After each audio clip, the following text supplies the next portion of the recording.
E aí, galera, beleza? Nós estamos aqui, Prof. Tabita, juntamente com o nosso queridíssimo... Olha, eu já tô quase para pegar nele aqui. Ó, aqui, ó. Gente, brincadeiras à parte, é o Vitor, né, gente? Nosso querido. Nós estamos agora na nossa revisão, tá? Falando sobre todas aquelas morfias. Lembra? Apomorfias, sinapomorfias. Vamos dar uma olhadinha?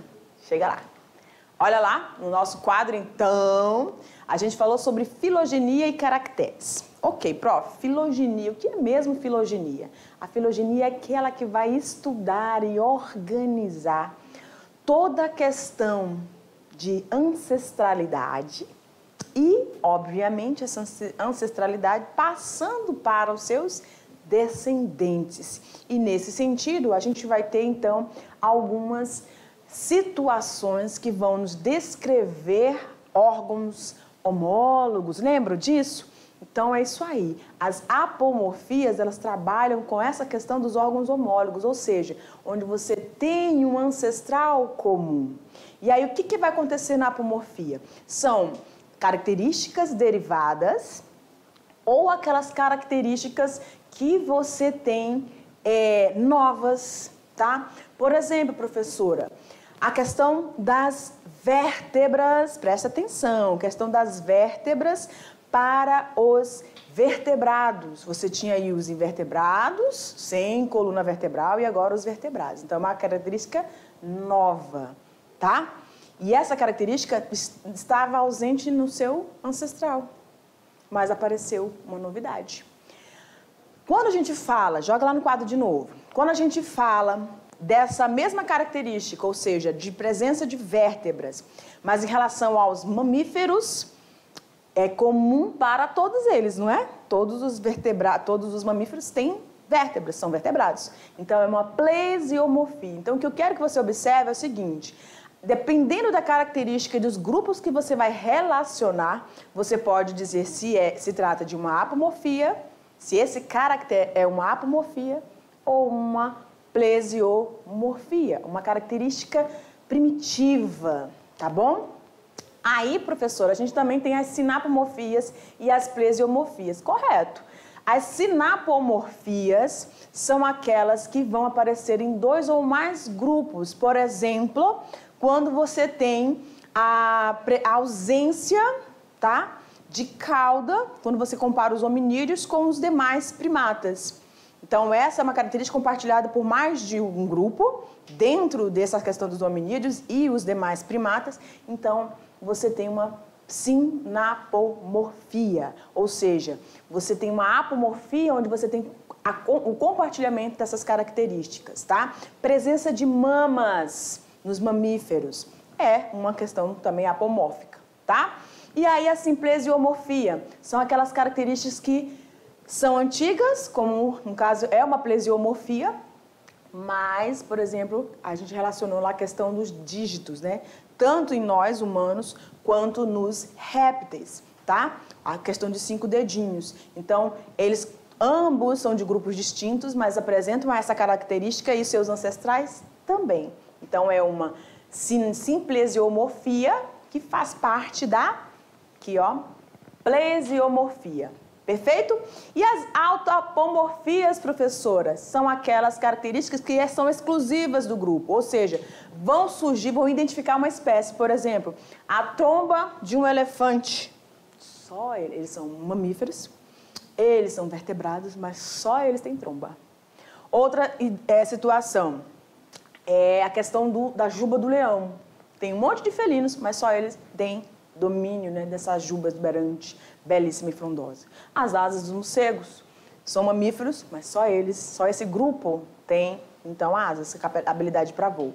Certinho? Então, todas essas situações aqui nos dão um indício de que e para onde nós estamos indo evolutivamente. Perfeito? Agora eu dou um tempinho para você ficar aí com essa atividade. Beijinho! Tchau!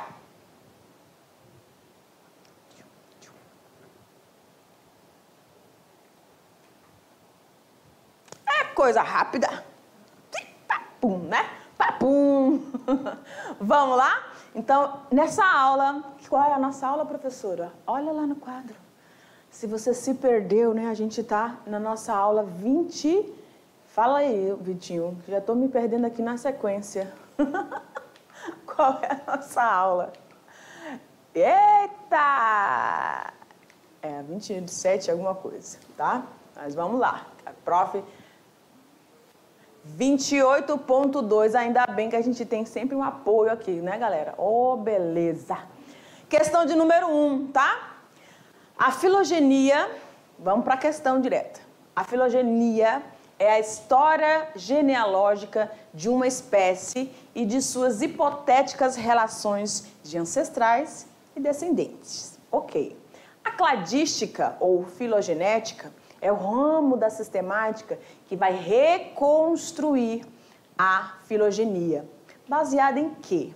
Preste atenção aqui na questão, porque ele está relacionando duas situações, tá? O estudo filogenético com a cladística.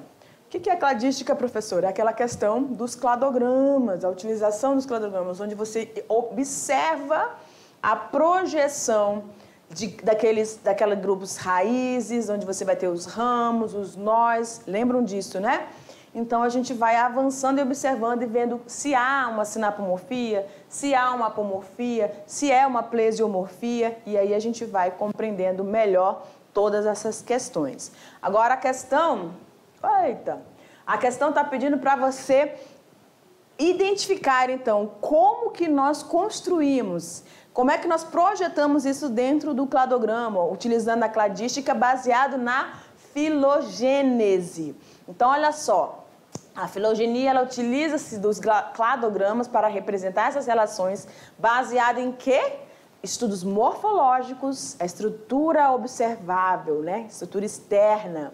Ou pode ser interna também, porque a gente está falando de órgãos homólogos, tá? Em algumas situações. Comportamento. E também a questão molecular, biomolecular. Ou seja, quando a gente estuda a questão genética desses organismos. Então, a gente tem todos esses 3 ramos, tá?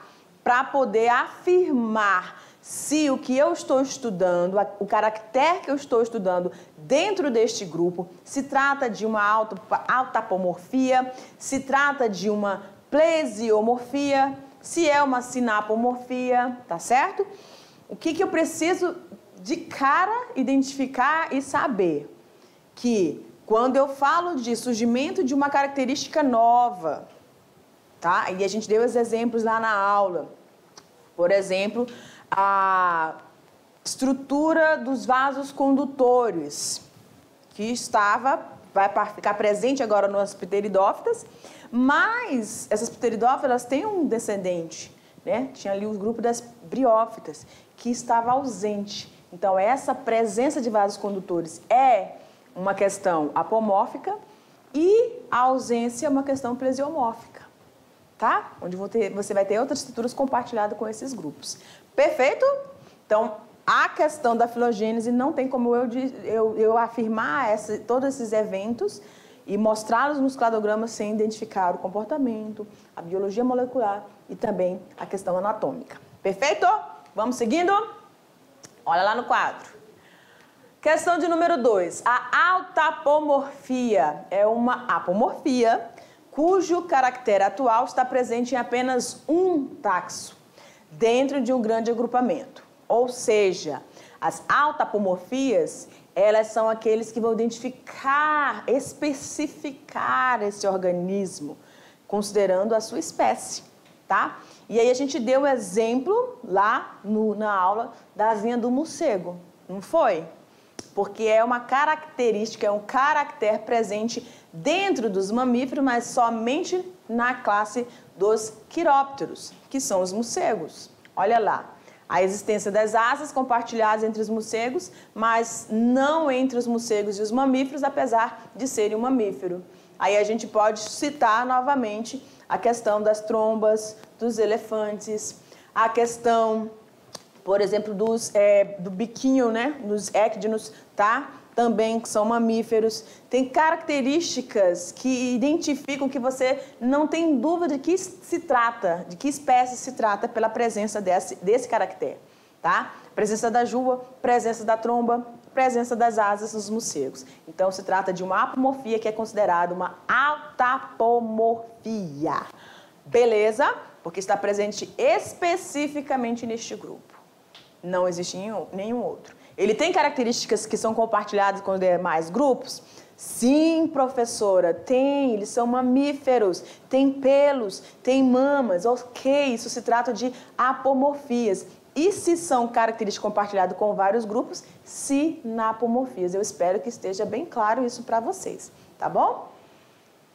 Tranquilo? Tranquilo, Vitor? Cansou a mãozinha? Vamos embora! Questão de número 3.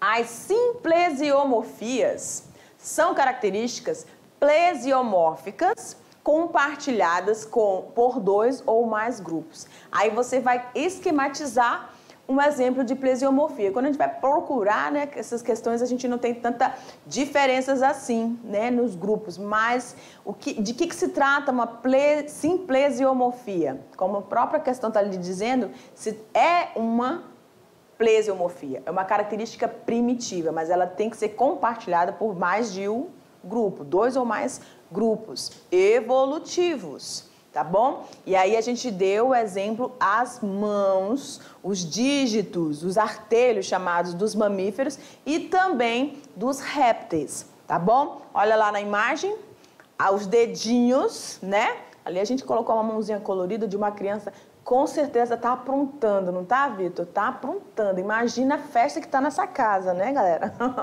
Essa mãozinha toda colorida deve ter pinchado tudo. Mas enfim, é diversão, é alegria, criança é assim. E aí a gente também tem os répteis, tá? Com a presença desses mesmos números, né, de artelhos, tá bom? Tudo tranquilo? Então a gente pode dizer, professora, que a questão estrutural, anatômica, morfológica também, eles têm compartilhados, né, ou seja, estruturas homólogas, não é isso? É, professora, agora a gente já está com um leque de informações bem legal para a gente poder avançar nesse conteúdo sobre evolução. Nenhum desses conceitos pode ser perdido, tá? Tem que ficar na cachola. Vamos seguindo? Olha lá, uma questãozinha para Enem, né? Para a gente pensar um pouquinho. E aí a gente tem a questão número 4. Diz o seguinte. Observe as assertivas abaixo e você vai identificar as que são verdadeiras e as que são falsas, mentirosas. Ninguém gosta de ser enganado, né? Mas sempre tem essas jogadinhas aí em algumas perguntas, tá? Nas avaliações. E aqui não seria diferente, tá bom? Então, a gente tem a questão, a letra A, né? Diz assim, a filogenia considera relações de ancestralidade comum entre grupos. Filogenia, ela vai relacionar ancestralidade, professora, comum? Sim. Além da ancestralidade, ela vai também relacionar a questão da descendência. Mas ela vai observar de onde aquele grupo, aquela espécie está surgindo. Então, você precisa partir de um ponto, do seu ancestral. E aí, quando a gente fala nessa questão das caracteres, tá? Ou das características, você está falando dessas ramificações que a gente utiliza na cladística, para elaborar aqueles cladogramazinhos, né, que a gente vai também mais lá para frente estar enfocando novamente, tá bom? Então, filogenia, sim, ela aborda essa questão da ancestralidade não só, mas também vê todos os grupos que vão descender desse ancestral comum. Perfeito? Vamos lá para outra? Joga na tela. B. Árvores filogenéticas são diagramas que representam relações de ancestralidade e descendência. Sim, né? Porque a gente acabou de falar. C. A classe reptilia, ela é monofilética. Professor, o que seria isso? A gente falou de filogênese, mas agora monofilético, o que é isso? Olha aqui para mim. Quando a gente fala de um grupo monofilético, quer dizer que... Olha aqui para mim. Oi? Ok. A classe Reptilia, ela é monofilética, está afirmando, e ela não é um grupo monofilético, é um grupo parafilético. E que a gente vai comparar agora são as características que estão presentes nesse grupo, tá? O grupo monofilético, que ele só seria exclusivo dele. Mas a gente não está falando dessa questão de exclusividade. Então, é falsa essa questão, ela é polifilético, tá? D. Nas árvores filogenéticas, as bifurcações representam o surgimento de uma nova espécie ou grupo? Sim, cada ramificação que você tem uma apomorfia e aí, consequentemente, eles vão se diferenciando até formar novos grupos ou uma nova espécie. Letra E, Linneu foi uma figura notória no que diz respeito à adoção das filogenias para o estudo das espécies. Ok, Linneu, ele realmente foi muito reconhecido, o trabalho dele até hoje nos serve como base para quando a gente vai falar do estudo da classificação, nomenclatura das espécies. Foi ele, né, Carl von Linné, ou Linneu para nós, que identificou, então, todas aquelas 7 categorias, quando a gente fala de reino, filo, classe, ordem, família, gênero, até chegar na espécie. Foi ele que descreveu essa sequência de categorias, tá? Então, quando a gente fala do estudo de sistemática, aí sim, mas aqui está falando a respeito da adoção das filogenias? Não, tá bom? Então, como é que ficou ali, prof? A, verdadeiro. B, verdadeiro. C, falsa, completamente falsa. D, verdadeira. E F também falsa, tá bom, galera? Então, essa foi, olha aqui pra mim. Agora você vai aqui olhar pra mim e agora você vai chegar um pouquinho. Deixa eu conversar um pouquinho com você de ouvidinho grudadinho, né? Essa foi a nossa aula, nossa atividade, falando sobre todas essas características que incluem a cladística, sim, e a filogenia, né? Ou filogênese. Por quê? Porque a partir desse momento a gente consegue compreender melhor todo o processo evolutivo e identificar os grupos monofiléticos, parafiléticos, quando eles se ramificam, quando surge uma nova espécie, a partir das observações de comportamento, anatomia, biologia molecular, que é a base da filogenia, né, ou filogênese, para você chegar, então, a afirmar que aquele caractere estudado naquele grupo é uma característica derivada ou nova, apomorfia. Não, é uma característica primitiva, já estava em todos os outros grupos. Plesiomorfia. Ah, é uma característica primitiva, sim, mas ela está sendo compartilhada por mais grupos. Simplesiomorfia. Não, é uma característica que é uma apomorfia, mas está sendo compartilhada por um único taxon. Ah, muito bem, você acertou. Autapomorfia. Então, galera, a gente tem todas essas compreensões a partir desses estudos, tanto da cladística quanto da filogenia, tá bom? E eu vou deixando parando essa aula por aqui, mas a gente não para nunca aqui na mediação, não é isso? A gente dá sempre continuidade. Um beijo no coração e eu te aguardo para a nossa próxima aula. Tchau!